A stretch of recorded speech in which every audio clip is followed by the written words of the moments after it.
ZAC is pissed that Fatima has left him in jail and is going on about her life. Meanwhile, Angela just had a run-in with a man that might slow down her sexual activities. What's good, y'all? It's your sister Erica Vane coming to you right here on Erica Vane TV with another Zatima video. And in this one, we are breaking down season 3, episode number 14. If you're new here, hit that subscribe button and turn your bell notifications so you don't miss out on any of my Zatima content and conversations. At any given point, let me know what you thought about the episode in the comment section down below. And let's go ahead and talk about it. The biggest part, or the biggest thing for me from this episode was 100% Angela's storyline. She goes to the gym with Fatima because Fatima is carrying on. Fatima says she ain't got time. Fatima says you need to learn a lesson. Fatima says you need to suffer, but I'ma still be cute because this baby weight ain't gonna sneak up on me. So we're going to the gym. And Angela like, okay, cool, bet. And she might bite off a little bit more than she could chew as it pertains to get on this elliptical with Fatima. But the gym brings her some of the things that she loves the most, and that's the men folk. So she get approached by this little thirsty man at the damn gym, gives the number, whatever, and then off screen, we learn that she actually invited that man to her house, so much so that she's leaving at work on time so that she can go meet said man. Now, Angela, you gotta know that this could possibly happen when you invite someone you just meet, you don't know from Sam, to your house the same day that you meet them, and all they have shown you is a sexual attraction upon meeting. Like, come on, girl. I'm not for how Fatima has been slut shaming you. However, she is right. This is dangerous. And as we get to see, he gets all erratic when she starts to try to put him out her house, only for us to basically have it implied at the end of the episode that he's trying to show her something. And I think that one of her past sexual partners have definitely exposed their sexual dalliances on some type of softcore you-know-what site. And now she out there and she's developing fans, and she happened to run into a fan. And she had no idea. It was unbeknownst to her, unfortunately. Now, again, I cannot wait for how this is going to actually pan out. I think that this is a very interesting storyline for the Angela character. I'm excited that they're doing more with her other than just having her sit around and look cute and make little smart quips. Now, Nathan decides to camp out at the office because he's trying to get in touch with Bryce, because after letting ZAC know that Fatima's leaving him in jail to rot, ZAC tells him to contact Bryce so he can talk to a judge that they did a previous real estate deal with. And it's very interesting because when ZAC winds up getting out, he don't want to give Bryce no hug, which I get to a certain extent. He don't want to actually say thank you, and he's appreciative, but you thought to call him. This is the type of arrogance and entitlement that I'm talking about with Zachary Taylor, because if you want to cut all ties with Bryce and you don't want nothing to do with him, then don't call him when you need help either. Now, again, he's not right for kissing you. He was 100% wrong in doing so. And you do not get to hold that over his head for the rest of his damn life and then call him when you need a damn lifeline, but then treat him like a peasant, pay him dust any other time, when all he wants is just to be liked by you. I personally think you need to go your separate ways and just leave that man alone. That man needs to go find a therapist to go talk to his daddy. But if you're going to be calling him asking for favors, the least you can do is say thank you. The least you can do is offer up some pleasantries, some hellos.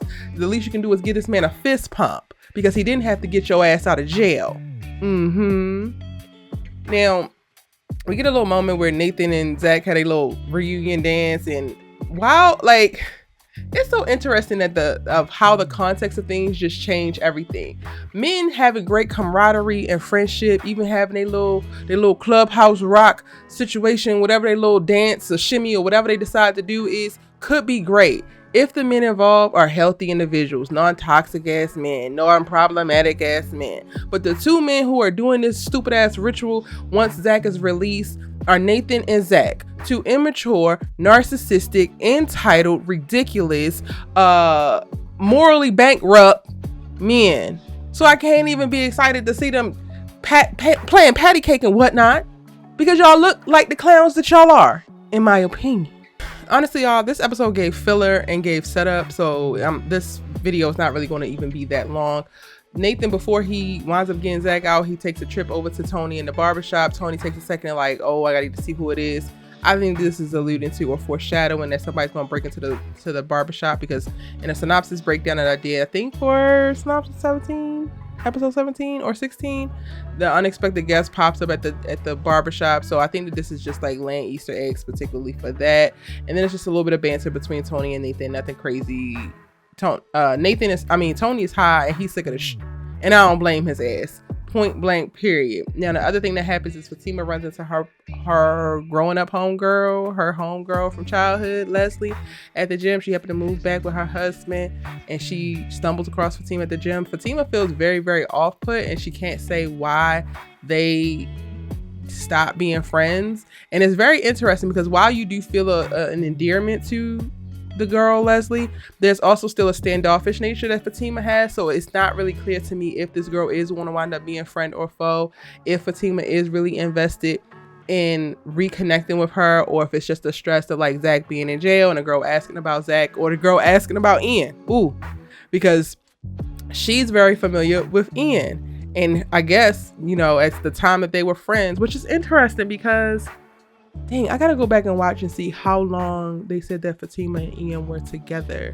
Because she said that she hadn't seen this girl in a long time. And Ian broke up with her on a Friday, got married on a Sunday. But I don't know if we ever got confirmation of how long their relationship was. And it feels like the Ian relationship happened within the last 3 years, or like ended within the last 3 years. Okay, so now I gotta go do some recon to get a better grasp of what this timeline looks like. So yeah, I'm not really sure. The girl is 100% excited to reconnect with Fatima, but Fatima is not necessarily seeming as excited. So again, I feel like this episode gives a ton of setup for what's to come.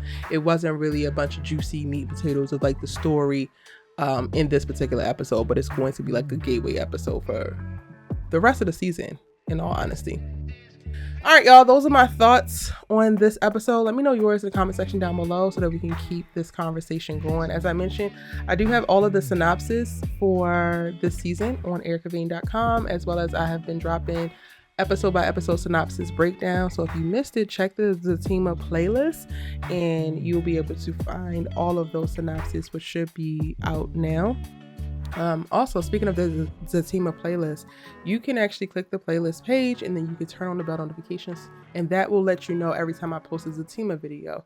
So while I cover a bunch of different shows on this channel, you can always opt into the shows that you particularly like and the shows that you are currently watching by going to their dedicated playlist and turning on your bell notifications. I have so much content coming in the next couple days, or for like the next month, so it probably will be best for you to turn on your bell notifications so you don't miss out on those videos posted. I cannot wait to share them with you. I cannot wait to continue the conversation. And the season of Zatima is getting a little bit better. The place that we're in, I'm not mad at it. Again, I'm very much so a fan of Fatima standing on business with ZAC, holding ZAC accountable, pushing ZAC to be a better man because she deserves a better man. But also, ZAC deserves to be a better man for himself. Like, that's also the quiet part that I'm gonna go ahead and say out loud. Yeah. It's your good sis, She Let Us Talk TV with. I can't wait to hear your thoughts on the episode, and I'm seeing you in the next one.